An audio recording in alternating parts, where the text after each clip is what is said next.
So hello and welcome to Beaute Espace Media.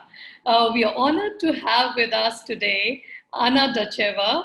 She is the Managing Director of RELX Exhibitions Russia and who are the organizers of InterCHARM in Russia.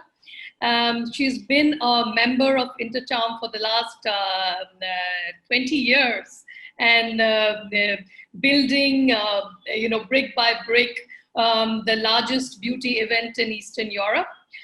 She's, of course, an industry expert with over 20 years of experience.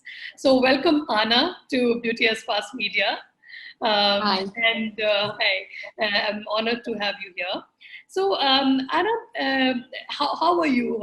First, we would like to know how are you? How's your family doing wherever you are you're in Moscow, I believe. Yes, I'm in Moscow. Thank you very much, Ritoo, for having me. This is a great honor to speak with the Indian audience, and especially that Indian market is one of the fastest growing and one of the most attractive at the moment. So thank you for having me. Yes, I'm in Moscow right now. And comparing with, it's getting cold, the summer is over. So comparing with Delhi heat, we are at 12 degrees today. So it's officially autumn. But nevertheless, we are considering of everything that is going on around the world. We are, we are quite optimistic that sooner or later we will be able to get back on track.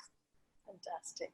So, Anna, we will start with, the fact that you do have deep insights into the cosmetic industry, and it's not just in Russia, but globally. So I would like to understand what are your major, milestones been in your journey so far? Some of them, if you could recount for us. The journey, I think that when I joined the InterCHARM team in 1999, that was the industry was a little bit different, considering the fact that obviously the proliferation of internet was not as high at the moment, and I think that the philosophy of marketing beauty products was a little bit different. Yes, the key to everything was getting into the retail. And brands communicated with consumers mostly through glossy magazines and their advertising. And I can also say that the knowledge of the consumer of the beauty products, of the ingredients, was very, very different.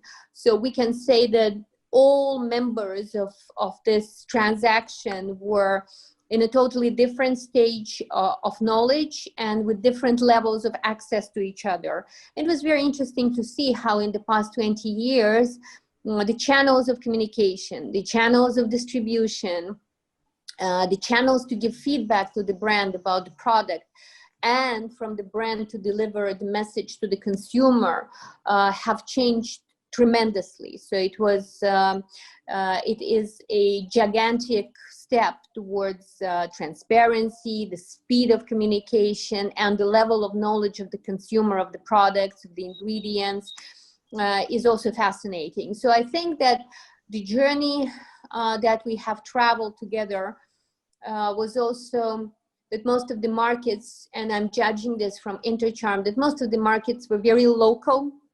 And in the past 20 years, the boundaries for the brands are basically non-existent, that Korean brands are discovering other markets. Indian brands are entering the global market. Russian brands are being sold in Spain and in China, in Singapore, and Hong Kong. So it's the era of discoveries, and in the sense that boundaries are only limited to our abilities. So actually we can do whatever, we can reach any audience we want. And I think that this is the major change in the past 20 years, that the entry to the market has become easier, the communication channels have changed, and the distribution have changed and evolved as well. Yes, thank you so much. Yeah, indeed. So there's a dramatic shift with the explosion of internet, and the bandwidths are so easily available now. And yes, in India we've had this experience, the major, online. In fact, omni-channel is the way to go in India all of a sudden, and especially COVID has, catalyzed that. So my next question is about, how have you seen beauty change, and where do you see it heading in terms of, the brands that are there in the market, etc. I think that there are in beauty industry we always had counter trends, so the trend and the trends that would exclude each other. For example, the trend towards fast beauty, and at the same time the brand towards slow beauty, a scientific driven beauty products and natural products. So yes, it's an interesting kind of industry where we have sometimes conflicting trends developing at the same time. But I think that what is most important is obviously direct to consumer, that we have a huge trend towards selling directly to consumer through different this is one vector of development. Then of course transparency and social responsibility. I think that especially during the COVID, the brand responsibilities and social responsibility and transparency have become very, very important to the consumer. And when we're talking about ecological aspect, we're also talking about ecology in everything.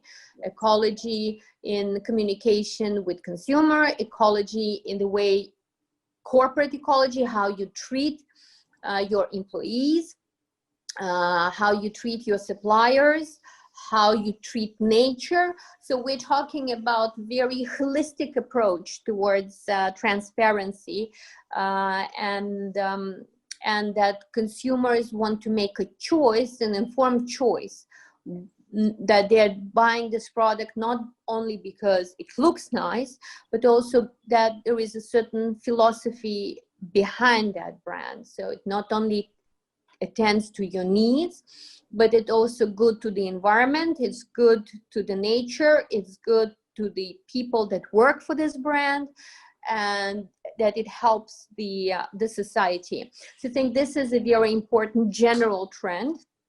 I think that the way we have realized that technology is a huge, that omni-channel obviously, and also that beauty products obviously are a little bit difficult to buy online, because one thing is a book, for example.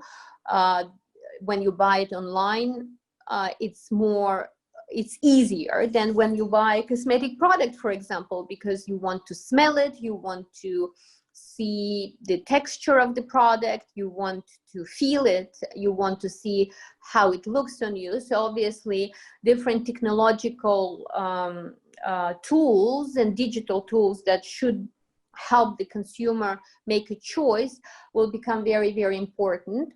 And obviously I think that the tendency towards clean beauty is also quite important, and also traveling with beauty. Now that the whole world is still and we can't travel, so buying an Indian brand based on some ancient Ayurvedic ingredients and recipes, or buying a Japanese brand gives an opportunity to travel with cosmetic products. I think this is also a very important way to develop in the future. And I think that consumers are extremely curious about the ingredients, how they work, the transparency on what is the pricing of the product, why it is priced at such a level, and how does it help my skin, and whether it's sustainably sourced, and whether it can damage me, whether it's can have some unwelcome effects on the body. So we are dealing now with a very educated and curious consumer with a very strong social point, and we have a lot of means to reach this consumer, because there are lots of communities, there are lots of marketplaces, but communication is key. So there should be a dialogue. Yes, that's a very valid point, that not only the consumer is aware that they are totally clued into what's going on, 24/7 because of the access to information. So, my next question is related to this. So, do you see, artificial intelligence as at the frontier of the next evolution in the cosmetic industry as well, as it is everywhere else? Pardon? Artificial intelligence, Yeah. AI, did you see that as the frontier of our industry as well? I think that there are two things, artificial intelligence and augmented reality, and this technology, both of these technologies will be extremely important in developing the sales channels. First of all, augmented reality will definitely help us with such products as makeup and hair care. That will give us a better tool for consumers to make a choice. And obviously there are several reasons why it's so important for the consumer to make a proper choice. And artificial intelligence, when we are talking about processing enormous amounts of information and data to help find a perfect solution for the consumer, I think these tools, even though they're costly in implementation, but they will be very, very important for several reasons. One reason is that making a choice is one of the difficult tasks for consumers, and sometimes it's so frustrating that people leave the store without buying anything. So obviously when augmented reality, AR, and artificial intelligence will kick in and try to make a choice, that would be very important to help with the frustration, because there are 50,000 different products, and how do you suppose a person can choose out of them? I mean, like, it's a huge task. This is one point. Second point, obviously, it will save a lot of consumers from disappointment. When you buy a wrong shade of lipstick, or when you buy a wrong shade of any type of makeup, it definitely brings a lot of frustration. It will bring down the amount of waste we consume, because we will not be buying the products that don't suit us. We'll be able to save money. It will be good for ecological situation in the world, and it also will bring us more into conscious consumption, that we are consuming what we actually is required and what is needed. So it will eliminate the amount of mistakes, it will eliminate the amount of waste, and will make the consumer happier, and it will also allow the omni-channel to develop much better. And obviously post-COVID reality will probably make people a little bit more cautious about testers and samples in the stores, and it will lead more into contactless consumption. That is this phrase which is very popular right now, contactless consumption. So I think these are very, very important tools in many aspects. They will require a lot of investments, but I think that as COVID has become a huge accelerator of so many things, that sometimes it took us years to develop something and adopt something. With COVID, the speed of introduction and the speed of adoption have increased exponentially.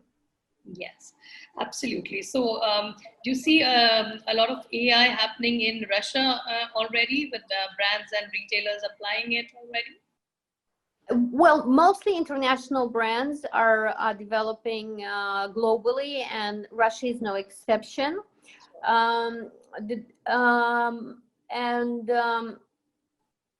That is mostly makeup brands. I haven't seen a lot of developments as far as artificial intelligence is concerned, as far as local brands. So we will still have to wait for more proliferation and more local development. Sure. Okay. So going on to your core experience in exhibitions, Anna, we would like to understand from your experience, what do you think needs to change when it comes to exhibitions and conferences around the world, and your insights, especially after the COVID experience?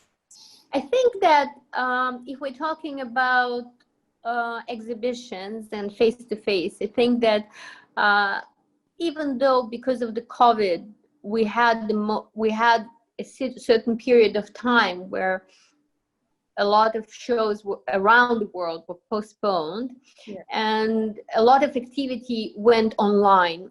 And I can tell you, first of all, I think that we have realized in the past 6 months the luxury of face-to-face. Sure. How important it is to meet, how important it is to have an opportunity to meet, how important it is to travel, to see new countries, to meet new people, to meet new partners, to see new products. And I think that this hunger for face-to-face has become even more. We have been given an opportunity to communicate online and to receive lots and lots and lots of digital content. But I think that the luxury of human interactions, live interaction, has become even more valuable to us.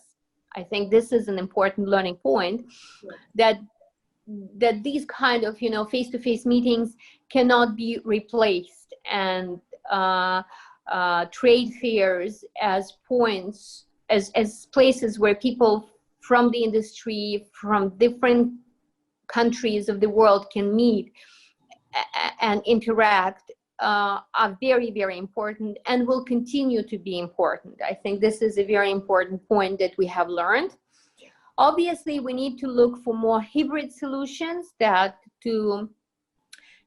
again, using artificial intelligence and algorithms. I can tell you that we have been, for InterCHARM, we have been introducing this for the past 2 years, that a kind of, matchmaking based on algorithms, basing on artificial intelligence, by the way, facilitating exhibitors and visitors to discover more of each other products and more of each other, especially when we're talking about huge events with, like InterCHARM, with over 1,100 exhibitors and 75,000 visitors, and 4 days.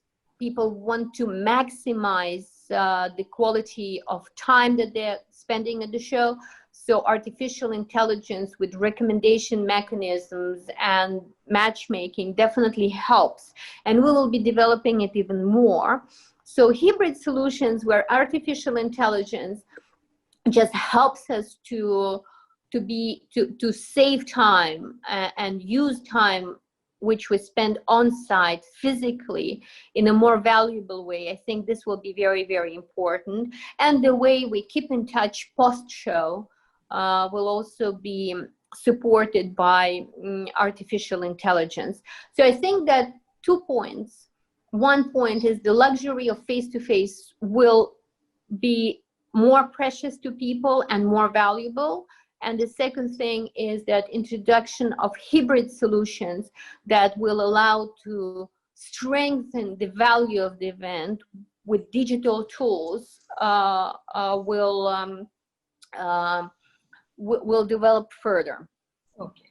So as we was talking the other day, you mentioned that you've done 3 events already, live events in Russia. So how has the response been?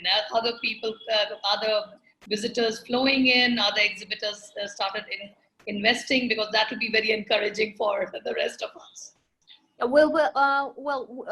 We have done 4 events last week on topics that were not actually beauty, but topics in waste management, water management, private label, which is in some sense had the beauty component, because you know that private label is developing very, very well around the world, and especially in Russia.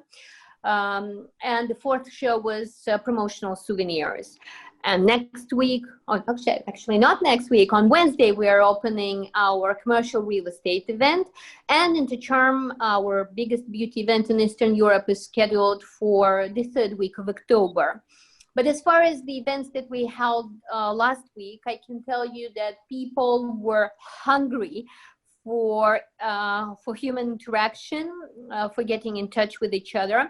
Obviously, everybody was wearing masks and gloves, and we had lots of sanitizers and temperature control, so as to ensure that people feel safe in the trade fair environment, which is very important because health is health of exhibitors, health of visitors, health of our employees is the most important part of our work right now.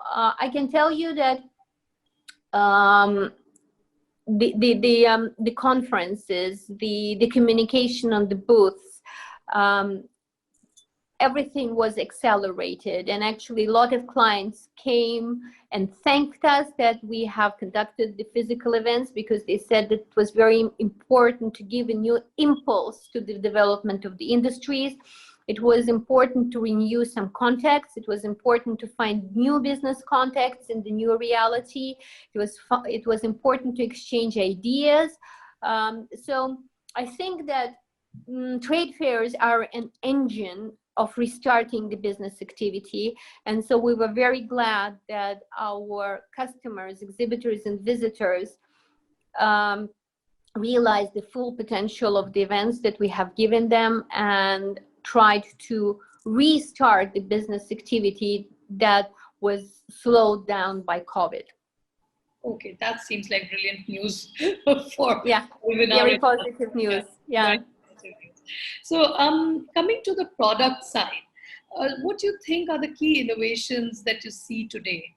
And these innovations that you not only are innovations that are there and we get excited and they then die out, what are those innovations that you think will become a norm tomorrow? And any top areas of products that you would like to talk about?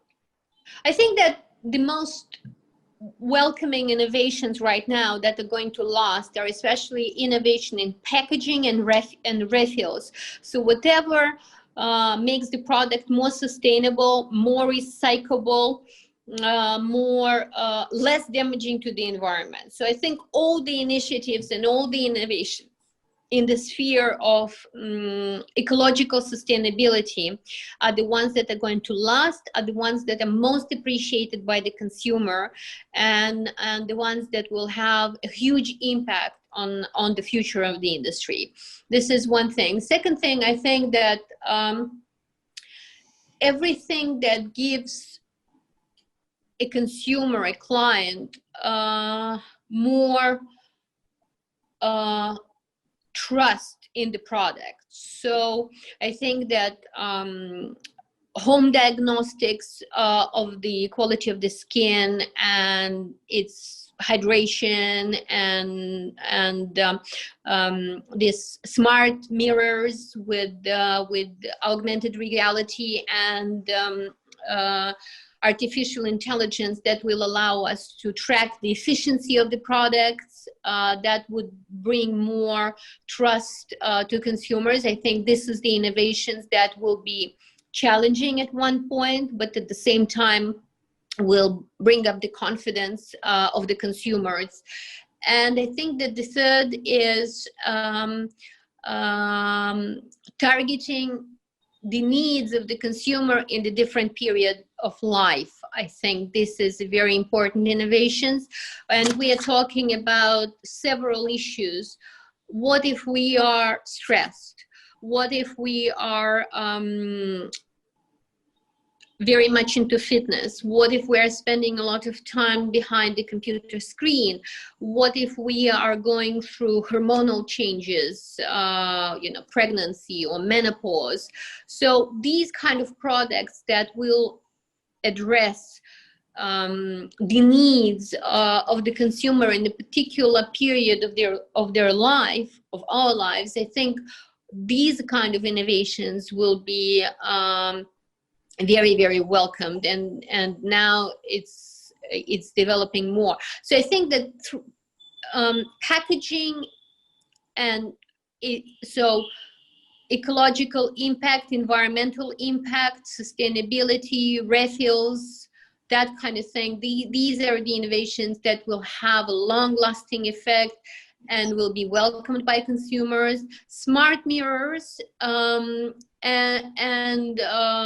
more niche products targeting our particular needs in a particular period of life. Yes, absolutely. In fact, wellness is again, back in the driving seat, being the one of the factors that is really dictating brands to, create, have that additional benefit of wellness and not just topical, momentary improvement in your skin texture or something. So especially, sorry to interrupt you, especially I think that India will have a very strong offering, because obviously Ayurveda is all about holistic approach to beauty, and it's not only the facial and superficial kind of improvement, but it's also spiritual improvement and wellness and relaxation. So I think improving the quality of sleep, the mood. So I think that kind of holistic approach, when we are dealing not only with visual perception, but also the way we sleep, the way our mind works, the way we relax. I think this, especially during COVID, when the stress comes to its utmost point, we have suddenly realized how important for us is the safety, antibacterial effects, and health, and the quality of sleep and immune system. So I think these kind of things, India has a very strong, thousands of years of learning in this sphere. So I think it will be very interesting to see how the brands will be able to capitalize on that. Absolutely. In fact, I think you've already answered the next question, which talks about defining the typical beauty brand post-COVID. How do you define? How do you, look at it? I think that it is a brand which communicates directly with the consumer, that is absolutely transparent, that has a very strong social mission, that is environmentally conscious, that uses sustainable ingredients, that is based on health and safety, of very transparent about the ingredients and how they affect the person. And also, I think that it should capitalize on the years of experience. And I think that traditional recipes and traditional heritage will also be quite important. Yes, absolutely. So, Anna, what is it that, what would you advise for brands who are interested in distributing in Russia, in Eastern Europe, with all your experience? What are the key factors or some indications as to what kind of brands are in demand? What would you like to, kind of tell the audience? I think that this should be brands that are aiming at millennial audience. I think that should be very clear communication. I think that these brands, India is very popular in Russia and Indian movies and the culture, and that we have very strong ties between our countries. So culturally, I think that Russian consumers are very aware of the cultural heritage and herbal heritage of India. So I think that the Indian brands just shouldn't be afraid. Okay. And thinking that, I think that there are more similarities, and with proper marketing and a good website and a proper chosen channel of sales, either it's a good distributor or a chosen online store, I think we'll be able to step by step achieve considerable sales volumes. Okay, fantastic. So that's a good point, that they should not be afraid. That's the first thing. Yeah, absolutely. That's true. Yeah, and any gaps you think that needs to be filled, which any kind of services or products that there's a gap and you would like to indicate that, and I think that the growing trend is in cosmetic products that actually help people with sleep, and I think with the quality of sleep. And I think that Indian, I know quite a number of Indian brands that have very good products as far as, you know, body mists are concerned, and candles and body creams that have that kind of, you know, essential oils that help with the quality of sleep. So I think that would be an interesting point to develop. I think that home spa kits will also, since most of the people spend, you know, 4 or 5 months locked at home, and they have rediscovered that they can do a lot of things to pacify their minds and body at home. So I think that spa home kits will be quite popular. And I think that using more of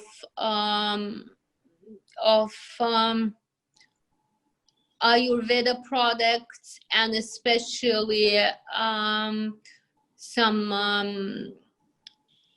traditional recipes, that would be also quite interesting. Sure. So much for those suggestions. Now, coming back to you, you have been leading the exhibitions area for so long. You have grown up in India. We would like to hear how do you see yourself as a corporate leader, and how growing in India has got some, that experience has led to making of you as a personality. We'd like to hear from you on those. Well, I can tell you that, yes, indeed, I did grow up in India. We came to Madras at that time. Now I know it's Chennai. When I was 10 or 9, and I left India when I was 19. So the growing up and the formation period of my life was spent in between New Delhi and Chennai, and I have a lot of Indian friends, and India is very important to me because it taught me to be more multicultural, understand different aspects of the world, to have a more pluralistic view of people, of the logic, of the rationale, of the thinking process, and be more to develop in a more multicultural environment, which definitely helps me when I'm doing the international shows, because I meet a lot of people, I meet a lot of clients from different parts of the world, and it is so enriching. It's unbelievably how immersing into other cultures and immersing into different world, into different history, helps you open up the horizons and become more sensitive and more knowledgeable, and strengthens you, because you kind of, I consider it's very important for me to travel to India to see how everything changes. 5 years ago, I brought my son to India to show him where I grew up, and he's a great fan of Indian food. So, and I think that this is, when you have that much of different cultural exposure when you are growing up, it helps you to, it enriches your life experience. So I think it was a very important point in my life, and I'm very grateful that I spent it in India. Okay, fantastic. As a woman leader, what do you want to say to other women who are trying to reach, scale up the ladders of the corporate world and reach to the top? Well, I think that I was very lucky that I've never experienced discrimination and kind of that I never actually felt that being a woman is a shortcoming. So I was very, very lucky. And in Russia, I can tell you that this issue is a little bit, well, due to historical implications, actually being a woman leader in Russia is not as difficult probably as maybe somewhere else in the world, but obviously there are also certain obstacles. For example, we don't have that many women in politics, but we already have several women who are ministers, so it's very, very it's very positive process. I think that obviously for a moment sometimes it's very difficult because we have to make choices between, you know, motherhood and family and career.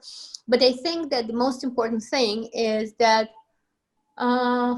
it's possible. It's possible to be a mother, it's possible to have a family, and it's possible to have a career. So I think that the most important thing that is to believe in yourself, and that we need to fight obstacles, not only that are external, if they are, but also internal obstacles when we are scared to make a certain step or to make a certain choice. And it's very important, obviously, to have the support of the family and your colleagues, to have a great team, and then to rely on your team, and then you can do it. Fantastic.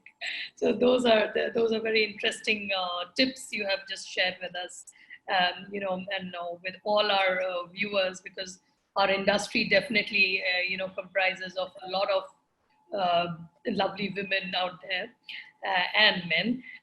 So thank you, Anna Dycheva, for being with us today. It was a pleasure having you with us.